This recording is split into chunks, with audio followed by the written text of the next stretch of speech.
natin siya ng white tools para matanggal natin yung dry case.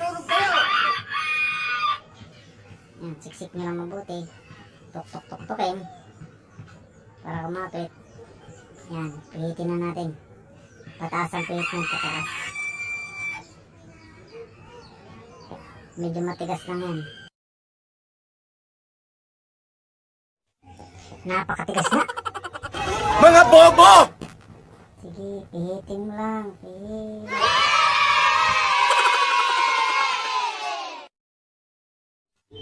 Yan, pag nabuka niya, hawain niyo lang yung belt.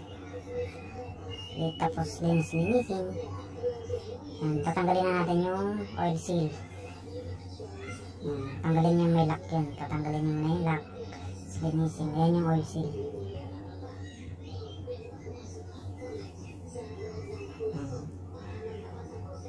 Gamitan nyo na lang ng kutilyo. Sumputin nyo yung gilid hanggang sa matanggal. Yan, natanggal na natin yan. Yan, palit na natin yung bagong oil seal. Susukin nyo lang yan. Puta edi wow! Hanggang sa bumalik sa dati. Tapos ibalik nyo lang yung lock. Ganun lang, basic.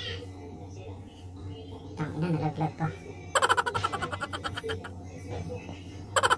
Yan. Okay na, goods na. May hindi nga pala akong pinakita sa inyo ito.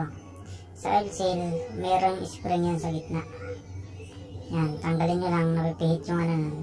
Tapos, bawasan nyo yung spring para sumikip. Para migpit siya. Hindi siya madaling mag-link yung langis.